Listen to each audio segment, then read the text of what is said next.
In a split second, calm waters turned into killing grounds as predators struck without warning.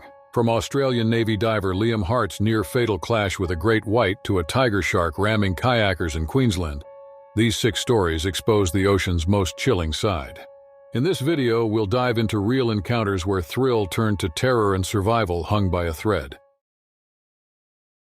Petty Officer Liam Hart, a 24-year-old diver recently assigned to the Australian Navy's Underwater Operations Unit, had spent weeks preparing for his first deep-water training exercise off the coast of Exmouth, Western Australia, a region known for its vibrant coral reefs and occasional shark activity. The team's mission that morning, scheduled for October 7, 2025, was a routine underwater navigation drill, designed to test coordination, situational awareness, and depth-handling skills under controlled conditions. Yet despite the predictable structure of the exercise, Liam could not resist a moment of curiosity as the morning sun filtered through the crystal-clear water, illuminating a nearby reef alive with darting fish and swaying soft coral. As the team descended along the marked course, Liam's attention was drawn to a shadow that cut across the reef's edge, a subtle undulation beneath the sun-speckled surface that seemed almost mesmerizing. Without thinking, he drifted slightly away from the formation, angling closer for a better look at the reef's intricate terrain, unaware that his movement and the small splash of bubbles he produced had already drawn the attention of a massive predator lurking just beyond the coral shelves. The great white shark, estimated to be 4.1 meters long, had been patrolling the area with slow, deliberate movements, its dark dorsal fin slicing through the water like a phantom. Its senses, finely attuned to vibrations and subtle disturbances in the water, picked up the irregularity of Liam's presence, and in an instant, a predatory surge propelled the shark toward him with terrifying speed. Liam was still adjusting his buoyancy and scanning the reef when the shark's open jaw closed over his right calf, the teeth penetrating the neoprene and tearing muscle beneath with a force so sudden and violent that his body arched reflexively. Pain erupted like fire through his leg, and instinct overrode training as he struggled against the animal's twisting pressure, attempting to kick and maneuver his body away. Still, the shark's strength and momentum drove him backward, away from the reef and into the open blue. His dive partner, leading seaman Marcus Vale, reacted immediately, lunging toward Liam with a buoyancy device in hand and striking the shark repeatedly along its snout and gill region, forcing it to release its grip with a violent spray of water and a final thrash of its tail. Liam felt the cold rush of water pull him upward as bubbles escaped from his regulator, disoriented by pain and the shock of sudden blood loss. The reef, which moments ago had drawn him in with its quiet beauty, now seemed impossibly distant, and every stroke toward the surface felt sluggish against the adrenaline surging through his veins. Around him, the rest of the Navy dive team had deployed emergency lines and flotation devices, coordinating to secure him against the current. Their faces were tense but focused as they hauled him aboard the dive boat with as much speed as possible, conscious that every second in the water mattered when blood was involved. Once on the deck, Liam's wetsuit, shredded in several places, revealed deep lacerations crisscrossing his calf, some jagged and bleeding profusely, with visible tearing of muscle tissue beneath. Medics immediately applied pressure, cleaned the wounds, and began intravenous fluids while assessing the extent of the trauma, noting that the combination of deep cuts and torn muscle had put him at serious risk of hemorrhagic shock. However, prompt action had likely prevented a far worse outcome. Liam, trembling and pale, could barely comprehend the sudden escalation from routine exercise to life-threatening attack, each heartbeat a painful reminder of the seconds during which he had been entirely vulnerable. The dive team remained on high alert even as medics stabilized him, scanning the waters for the shark that had vanished as abruptly as it had appeared, leaving only the faintest shadow in the sun-dappled blue. Navy officials later emphasized that while exercises in these waters are generally considered safe and are conducted with extensive planning and risk mitigation, the presence of apex predators like great white sharks introduces an element of unpredictability that cannot be eliminated, and that even brief lapses in attention or curiosity could provoke a sudden, dangerous interaction. Liam's near-fatal encounter became a case study in how rapidly circumstances could shift beneath the surface, where what seemed like a harmless glance at marine life could escalate into a life-threatening struggle in the blink of an eye. Experts reviewing the incident noted that the shark's attack was likely triggered entirely by the sudden movement and splashing, a normal behavioral response for a predator conditioned to investigate potential prey, and that the diver's initial approach to the reef, though innocent in intent, had been enough to provoke an instinctive strike. The Navy used the incident to reinforce training protocols, emphasizing the importance of maintaining team formations, maintaining constant situational awareness, and adhering strictly to dive plans, even in areas where wildlife encounters are expected, but generally considered low risk. In the days following the attack, Liam's recovery progressed with cautious optimism. Physical therapy began almost immediately to address damaged muscle fibers and restore mobility in his leg. Psychological support was offered to help him process the trauma of a sudden, violent confrontation with a predator in an environment where he had expected only routine challenge and skill testing exercises. While he was physically lucky to survive with no permanent nerve damage or loss of function, the event left an indelible mark on his perception of underwater risk and the unpredictable nature of training in areas shared with apex predators. By the time he returned to limited duty, Liam carried both a deep respect and a persistent wariness for the open water, aware that a moment of curiosity or distraction could turn a controlled exercise into a fight for survival in seconds. The attack served as a stark reminder to the entire team that despite rigorous preparation, the ocean remains a domain ruled by instinct and power, where even experienced Navy divers must contend with the razor-sharp unpredictability of its most formidable inhabitants. The Miller family had traveled to Maui for a long-anticipated summer vacation in August 2023, seeking sun-soaked beaches, calm waters, and the tranquil rhythm of waves along the Hawaiian coastline. But what began as a picturesque family getaway quickly transformed into a nightmare none of them could have anticipated. Mark Miller, a 38-year-old father with years of experience as a recreational swimmer, had promised his 8-year-old daughter Zoe a sunset snorkeling excursion, envisioning a gentle swim near the reef as the golden light stretched across the Pacific, illuminating schools of fish and waving corals in vibrant shades. August 15, 2023, had been a warm and cloudless day, and the ocean, deceptively calm near the shore, seemed almost inviting in its brilliance, creating a false sense of safety for the family as they secured their snorkel gear and waded into waist-deep water. Zoe, her small frame buoyant and eager, paddled alongside her father, mesmerized by the coral formations and the darting fish beneath the surface. She had surfaced only moments before, inhaling deeply and pointing toward a swirl of silver shadows dancing just beneath the water, when the first shriek of alarm pierced the otherwise serene evening. Her scream, high and sudden, carried across the water, shattering the quiet as her eyes widened in terror. Mark's gaze followed hers, and he spotted the unmistakable outline of a massive tiger shark, its striped body cutting through the water in deliberate, calculated circles around them. Assessing their movement, its head was low, its fins slicing the waves in a predatory rhythm that sent instinctive dread coursing through him. Reacting without hesitation, Mark positioned himself between Zoe and the approaching predator, lifting her slightly and pushing her toward the small inflatable boat anchored nearby. His heart pounded and his muscles burned from exertion, yet adrenaline sharpened every thought, every motion as he urged her forward, knowing that the few seconds he bought could determine her survival. But as he turned back to guide her, the tiger shark surged with terrifying speed, its jaws opening in a menacing arc.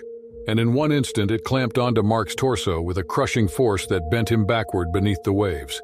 Pain exploded in his chest and ribs, a violent, all-encompassing agony that left him disoriented and gasping for breath as the shark's teeth tore through tissue and bone. Water churned violently around them, bubbles and crimson mixing in a macabre swirl as his body twisted under the predator's immense strength. On the boat, Zoe's mother, Ellen, and other relatives reacted instinctively, reaching down and pulling the child into safety, their arms trembling as the horrifying reality unfolded just meters away. The water, which had moments earlier seemed warm and inviting, now appeared alien and merciless, a stage for a sudden and lethal confrontation with nature at its rawest. They watched helplessly as Mark struggled beneath the surface, his flailing arms disappearing into the murky blue as the shark receded briefly before circling once more. Panic rose like a wave, and the family's shouts were drowned by the gentle crashing of distant surf and the low, rhythmic pounding of adrenaline in their ears. Despite frantic attempts to distract the predator and lure it away, Mark vanished beneath the waves, leaving only a trail of blood and broken bubbles behind. Rescue teams, alerted almost immediately by onlookers and nearby boaters, scoured the area for hours. Still, the open water proved unrelenting, obscuring him from view as currents carried him away from the initial attack site. 2 days later, his body washed ashore on a secluded stretch of sand, a grim confirmation of the injuries sustained, which had been fatal, underscoring the lethal efficiency of the tiger shark and the razor-thin margin between life and death in moments of vulnerability.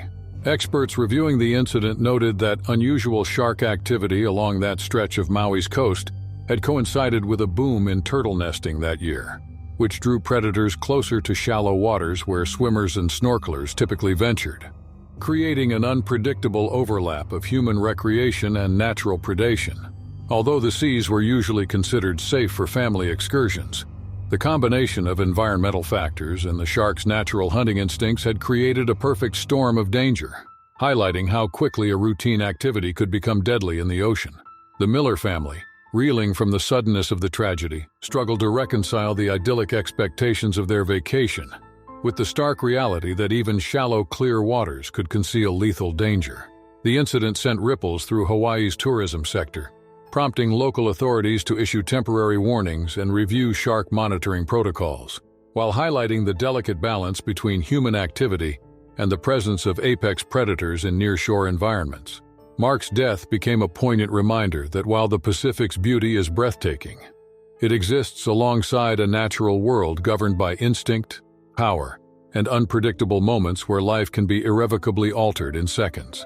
In the weeks that followed, the surviving family members faced not only grief, but also the haunting knowledge of how quickly routine enjoyment had turned into a fight against nature itself, a confrontation that no amount of preparation or caution could have fully prevented. For Zoe, the memory of the water's shimmering calm, juxtaposed with her father's sudden disappearance, would remain indelibly etched, a lesson in both fear and the fragility of human presence in the wild. And while Hawaii's reefs continued to offer glimpses of tranquility and color, the shadow of that day lingered, a somber testament to the ocean's dual nature as both paradise and predator realm, where beauty and danger exist side by side, and where a moment's proximity to a wild creature can transform serenity into a struggle for survival. Marine biologist Simon Ortega, a 34-year-old researcher specializing in pelagic ecosystems, had devoted months to planning a nocturnal plankton survey off a remote Pacific atoll, chosen for its isolation and rich bioluminescent blooms that promised unique photographic and analytical opportunities. On the night of September 14, 2025, he launched his small inflatable dinghy from the anchored research vessel, carefully checking his equipment and sampling tools, aware that working alone in open water carried inherent risks, yet confident that his meticulous preparation would keep him safe. The sky was a deep, velvety blue, punctuated by stars reflected faintly on the calm sea, and the air was warm but humid. The only sounds were the gentle lapping of water against the dinghy and the soft hum of distant surf along the reef beyond the horizon. Simon leaned over the edge of the inflatable, the torchlight illuminating the water below and revealing the surreal glow of bioluminescent plankton swirling around his hands, painting the surface with ethereal streaks of green and blue.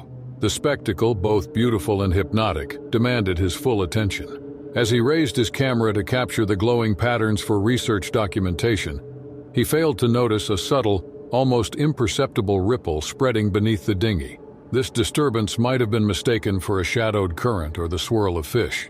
The ocean, however, held other occupants that were far less forgiving of distraction. Within seconds, the stillness of the night shattered as a 3.7-meter oceanic white-tip shark emerged from the darkness, moving with deliberate, predatory grace toward the source of disturbance. The first contact was sudden and forceful. The shark's snout struck the side of the dinghy, rocking it violently and sending Simon off balance, his hand scraping along the water as the shark raked its sharp teeth across his forearm. Pain flared immediately, a hot, searing sensation that contrasted with the chill of the open water as the wound broke the skin. Reflexively, he jerked back, splashing in frantic arcs. At the same time, the bioluminescent plankton flared in ghostly streaks around him, illuminating the predator in fleeting bursts that made it seem almost spectral in the torchlight. The shark circled once, then again, drawn not only by the movement and splashes, but by the reflections from his camera lens and gear, its curiosity amplified by the unusual nighttime activity in an otherwise quiet stretch of open ocean. Adrenaline surged through Simon, sharpening his senses and overriding fear, as he realized that any hesitation or slow movement could invite a more aggressive strike. He slammed the dinghy with his waterproof camera case, a hollow thud echoing across the water. He shouted toward the research vessel anchored roughly 50 meters away, hoping the sound might draw attention, or at least startle the shark into retreat. The predator paused, tilting its massive head as if assessing the situation, the torches from Simon's dinghy reflecting off its dark eyes and sleek body. A moment suspended in tension as time seemed to dilate. Then, with an almost imperceptible shift, the shark retreated into the blackness, leaving Simon shaking and breathing heavily, soaked in sweat and salt water, his arms stinging from shallow but painful lacerations.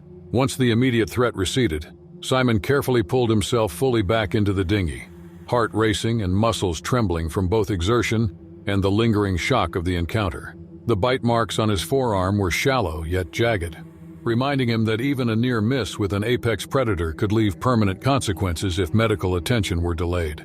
Blood mingled with the glowing plankton in eerie swirls, the luminescent streaks providing an otherworldly backdrop to the scene, yet serving as an unintentional visual indicator of danger that would make the night unforgettable. The research vessel's crew, alerted by the commotion, quickly launched a small safety dinghy to retrieve him, noting the puncture wounds and the torn neoprene sleeve of his wetsuit. Once aboard, medics cleaned the lacerations, applied antiseptic, and assessed tissue damage, noting that Simon had been extremely fortunate, as the shark's exploratory bites had missed major arteries or tendons, leaving only superficial injury but a vivid lesson in the peril of solitary nocturnal operations in open waters known to host curious predators. Simon's breathing gradually steadied, though the pulse of adrenaline persisted in his veins, a reminder of how rapidly a routine research activity could escalate into a potentially fatal confrontation when working alone far from immediate support. Experts later emphasized that oceanic whitetips are among the most inquisitive sharks of the open ocean, particularly active at night when unusual light sources and movement draw their attention.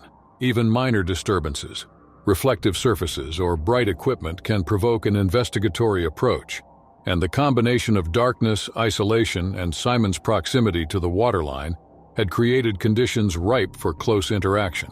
Though the shark's behavior was not overtly aggressive in the sense of a predatory attack, the force and precision of its exploratory bumping were enough to inflict injury and create a high-risk scenario, highlighting the delicate balance between scientific curiosity and respect for instincts in the field.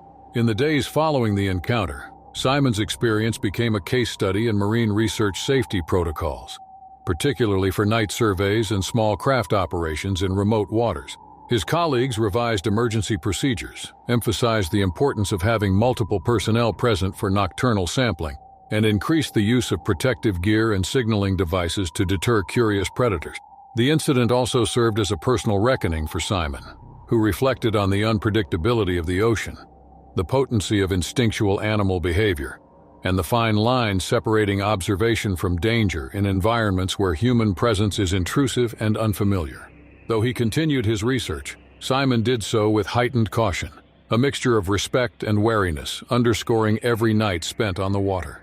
The memory of glowing plankton streaking against the bloodied surface, combined with the sudden force of the oceanic whitetip's exploratory attack, remained vivid, a reminder that the open ocean, while mesmerizing and full of scientific opportunity, is a domain governed by raw power and instinct, where even experienced professionals can find themselves on the edge between survival and catastrophe in a matter of seconds.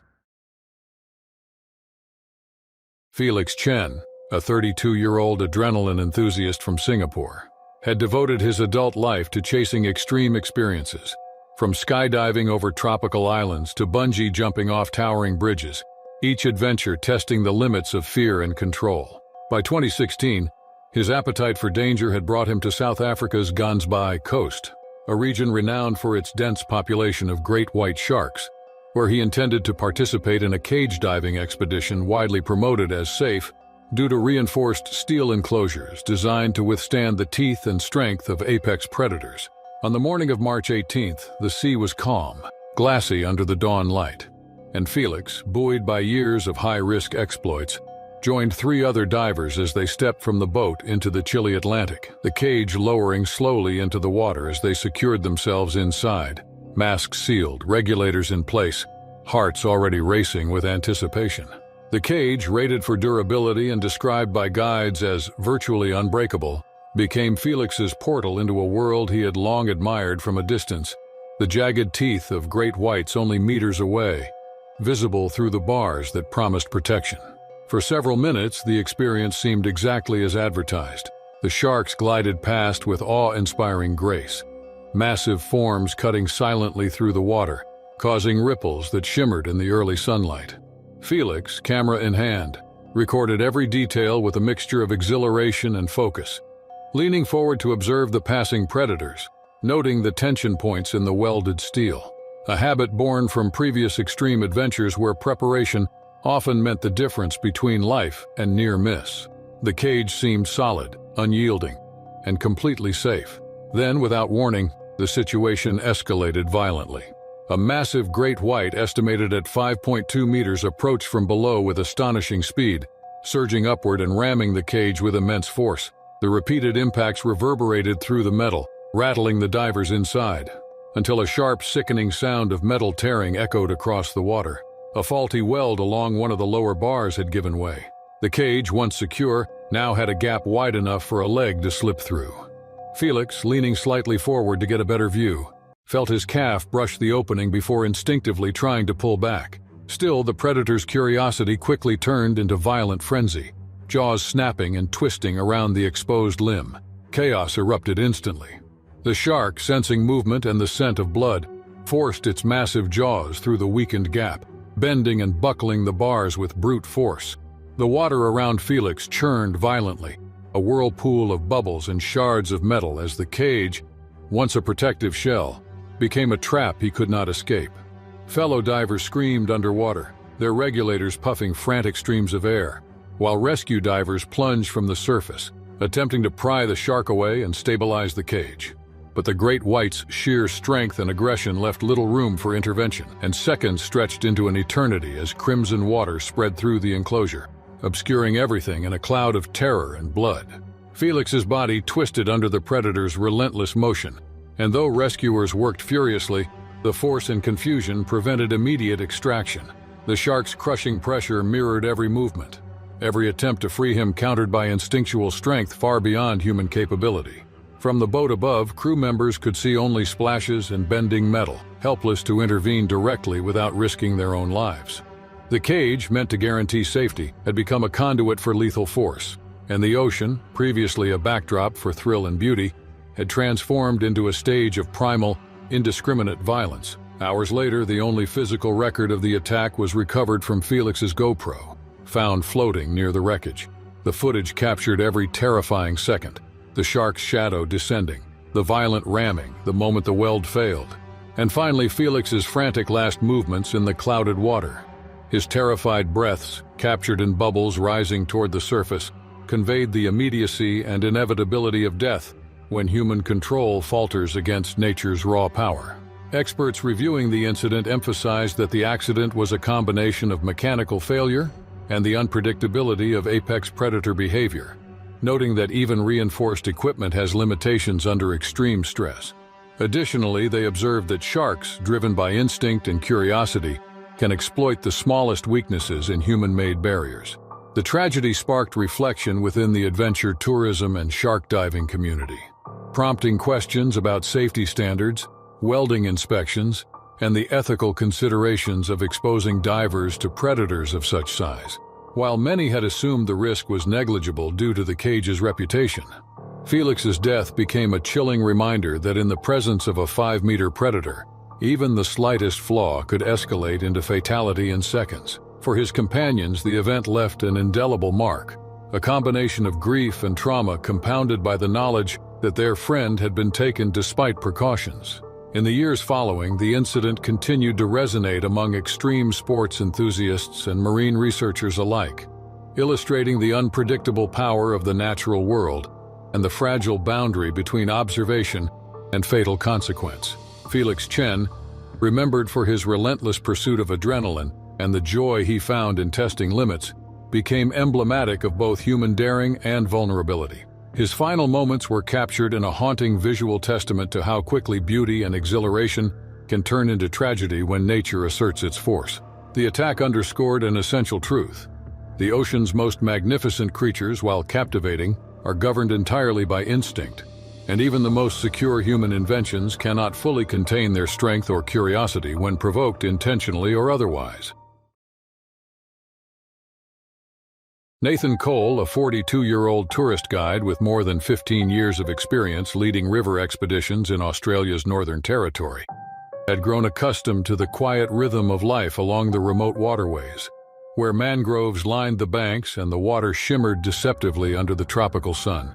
On June 22, 2019, he led a small group of thrill-seeking tourists along a narrow, winding riverbank, emphasizing the importance of staying on the marked paths and respecting warning signs that cautioned against entering the water due to the presence of saltwater crocodiles, apex predators capable of striking with astonishing speed, even in seemingly shallow stretches. The day had been humid, the sun diffused through a light haze, and the river, calm in appearance, betrayed nothing of the violence lurking just beneath its murky surface. Among the group was 28-year-old Ryan Marshall, a visitor from Melbourne, whose fascination with extreme photography often outweighed caution. Despite Nathan's repeated warnings and the clearly posted signs, Ryan waded into the shallow water to position himself for a dramatic selfie, stepping cautiously at first but gradually venturing further as he sought the perfect angle with the crocodile-infested river behind him. Nathan called out, urging him back to shore, his voice tight with concern. But the young man, absorbed in the frame of his camera and the glimmer of social media validation, did not heed the warning. Moments later, the river, which had appeared still and forgiving, erupted in violent motion as a massive 4.5-meter saltwater crocodile, expertly camouflaged in the murky water, lunged from its hidden position. Its enormous jaws snapped with terrifying speed and precision, clamping onto Ryan's right calf with a force so sudden it drove him beneath the surface before he could react. Panic ignited immediately among the group, a chorus of shouts and frantic splashing, as Nathan and other tourists scrambled to throw branches, sticks, and improvised debris into the water, striking at the crocodile in a desperate attempt to distract it from its powerful grip. Ryan's body twisted violently in the predator's hold, dragged toward deeper water as the crocodile's immense strength combined with the leverage of its submerged mass, threatening to pull him completely underwater with every thrash and spin. Adrenaline surged through Nathan as he assessed the situation, his years of experience guiding his decisions even in the face of extreme stress. He grabbed a length of rope from the side of the boat and wrapped it quickly around a nearby tree branch, forming an improvised tether, while simultaneously pushing at the crocodile with a long stick to create additional distraction. The predator, momentarily startled by the flailing and splashing, hesitated just long enough for Nathan to seize Ryan's arm, hauling him backward with every ounce of strength. Ryan's struggles were frantic and instinctive, his limbs flailing, his mouth pressed in a grimace of fear and pain. At the same time, the crocodile, sensing resistance, countered with a violent twisting motion, the surface of the water churning red where claws and teeth met human flesh. With precise timing born from experience and sheer will, Nathan pulled Ryan toward the riverbank, the rope providing leverage and stability. At the same time, other members of the group grabbed hold of his arms and shoulders, helping to drag him out of immediate danger. The crocodile, unable to maintain its grip on the solid ground, released him in a final terrifying thrash, its tail slapping the water and creating waves that knocked smaller debris into the river. Ryan collapsed onto the bank, gasping for air, blood soaking through the rolled-up pant leg of his jeans and the water around him, while Nathan knelt beside him, applying pressure to the deep lacerations and checking for fractures. His calf was crushed, bones damaged, and the jagged bite marks traced a cruel line down his limb, testament to the raw strength of a predator designed for ambush. Emergency services were contacted immediately, and the nearest ranger station dispatched a medical team to the scene. Paramedics arrived swiftly, stabilizing Ryan for transport to the regional hospital, noting that his injuries were severe but survivable due to the rapid intervention by Nathan and the group. Officials later emphasized that even shallow, seemingly safe water could conceal lethal danger when saltwater crocodiles are present, as these predators can strike with explosive speed from hiding, often using the momentum of their entire body to overpower a human target in a matter of seconds. The incident also highlighted the deadly combination of curiosity and recklessness that often accompanies human encounters with wild predators. Nathan, reflecting afterward, noted that his training and years on the rivers had prepared him for emergencies. Still, even the most experienced guides could not fully control the choices of visitors who ignore clear warnings. Ryan, despite surviving, endured months of physical therapy to regain mobility in his leg, and would carry the psychological impact of the attack indefinitely. The memory of the sudden violence and the red-churned water forever etched in his mind. In the wake of the event, the Northern Territory authorities reinforced safety campaigns, emphasizing the importance of signage, group guidance, and strict adherence to riverbank boundaries in areas where crocodiles are present. While the ecosystem remained unchanged and the crocodiles continued their role as apex predators, the attack served as a visceral reminder that the natural world operates on instinct and precision, and that humans are at a severe disadvantage when they intrude on the hunting grounds of such creatures. Nathan's quick thinking and leadership were credited with preventing what could have easily become a fatal outcome. Still, the day served as a stark reminder of the respect due to wild predators, illustrating how even brief moments of distraction or thrill-seeking can escalate into life-threatening scenarios. For Ryan, the attack left more than just physical scars. It reinforced an enduring respect for the unpredictability and raw power of saltwater crocodiles, creatures that can remain almost invisible in murky water, yet strike with precision and lethal force. The river, once perceived as a scenic and inviting backdrop for photos, became a place of caution. Each movement measured and every decision weighed against the knowledge that an apex predator might be lurking just beneath the surface, patient and hidden until provoked or drawn by human error. Nathan continued to guide visitors along the Northern Territory's rivers after the incident, carrying with him the memory of that chaotic afternoon as both a warning and a teaching tool. He emphasized the importance of preparation, vigilance, and the consequences of ignoring the rules, illustrating in vivid detail how quickly a beautiful natural environment could turn deadly when humans underestimated the instincts and capabilities of the creatures that inhabited it. The attack, while ultimately survivable due to rapid action and teamwork, reinforced an immutable truth. Curiosity combined with recklessness in the presence of a predator is a dangerous gamble, and the margin for error in the wild is often measured in mere seconds. On the morning of April 12, 2023, a group of 5 kayakers set out for an early dawn tour along a remote river mouth in Queensland, Australia. Drawn by the promise of tranquil waters, the quiet of nature, and the soft hues of sunlight reflected across the river's surface. Among them was 26-year-old guide Sam Whitman, a seasoned river tour leader with years of experience navigating shallow estuaries and tidal flats, who prided himself on his knowledge of the region's wildlife and the careful planning of each trip to ensure safety. The water was calm, almost mirror-like, as the kayaks glided over sandbars and winding channels, with the occasional fish darting beneath the surface. The mangroves lining the banks swayed gently in the morning breeze, their reflection painting the river with soft, shifting shadows that gave the scene an almost dreamlike quality.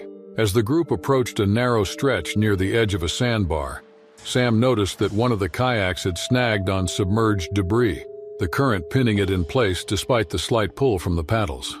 He leaned over the side to free it, jamming his paddle under the obstruction while instructing the others to remain steady, the kayaks bobbing gently in the shallow water.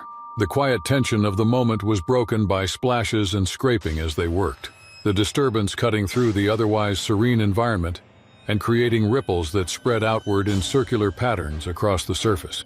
Beneath the water, shadows shifted imperceptibly, drawn by the movement above, as a 4.2-meter tiger shark patrolling the area in search of prey approached with silent precision, its striped body cutting through the shallow water like a phantom in the morning light. The strike was sudden and explosive. The shark surged forward in a burst of speed, ramming the kayak with such force that Sam's leg collided with the predator's snout before the kayak tipped violently to one side. He was thrown into the water, splashing and flailing as instinct and adrenaline took over.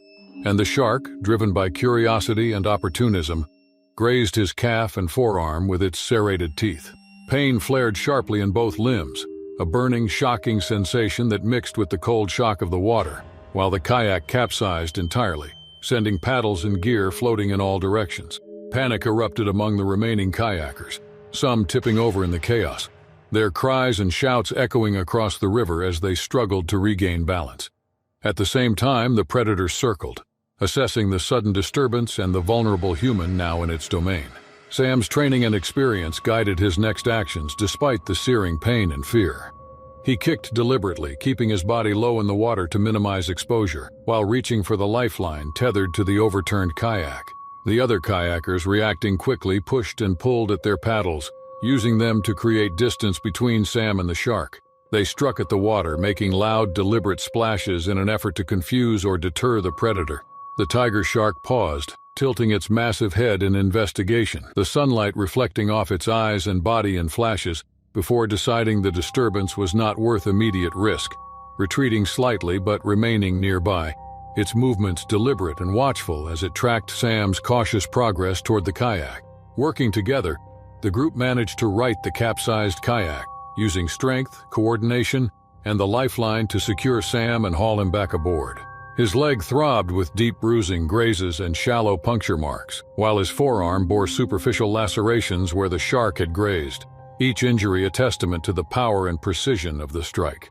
The adrenaline still coursing through their veins, the kayakers paddled with urgency toward the riverbank, keeping a wary eye on the water as the tiger shark lingered momentarily before disappearing into deeper channels. Once on shore, Sam was examined and treated by the group for immediate bleeding and shock. At the same time, emergency services were contacted, and he was stabilized before being transported to the nearest medical facility for further assessment.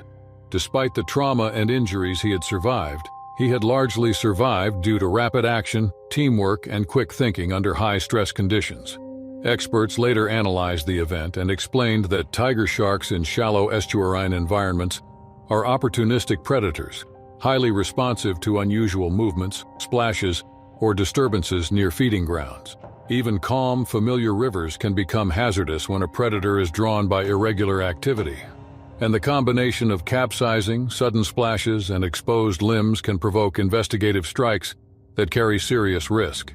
The incident reinforced the importance of vigilance, group coordination, and caution when navigating waters inhabited by large predatory species, and highlighted that even guides with extensive knowledge are vulnerable when predators act with instinctive speed and power.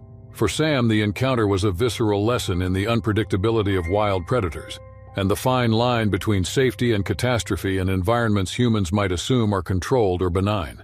The river mouth, once a serene scene of beauty and routine tours, became a place etched with memory, marked by the chaos of tipping kayaks, the sharp sting of grazing teeth, and the frenzied splashes, a permanent reminder that apex predators operate on instinct, and that even minor disturbances can trigger sudden, dangerous events. For the other kayakers, the attack reinforced the importance of following the guide's instructions, maintaining awareness of surroundings, and recognizing the latent power of creatures whose presence might not always be obvious. In the days that followed, local authorities and tour operators emphasized the importance of safety protocols for river mouth tours in predator-rich waters, reinforcing the necessity of wearing life vests, tethered kayaks, and communication devices, as well as maintaining constant vigilance. Sam continued to guide tours, but with heightened caution, using the incident as a teaching point for new visitors and staff, illustrating in vivid detail how quickly calm conditions can turn into life-threatening scenarios, and how critical it is to take rapid, coordinated action when confronted by a sudden predatory strike. While the tiger shark had acted entirely on instinct and left no deliberate pursuit beyond its opportunistic strike, the event underscored an enduring truth. In the natural world, proximity, curiosity, and small miscalculations can transform an otherwise routine activity into a dangerous encounter in mere seconds. By the time the sun had risen fully above the river, casting long, warm reflections across the water, the group had retreated to safer ground, their hearts still racing, bodies shaking from adrenaline and cold, and minds haunted by the sudden violence of the encounter. The river mouth, a place of quiet morning beauty moments earlier, had revealed its capacity for lethal surprise. For Sam and his companions, the memory would remain vivid. A lesson in respect, preparedness, and the unpredictable, unrelenting instincts of predators that inhabit waters humans often assume are safe. The incident left them with a lasting awareness that no amount of experience or familiarity can eliminate the risk when dealing with apex predators, whose presence can turn calm, shallow waters into a dangerous arena within seconds, demanding vigilance, quick thinking, and profound respect.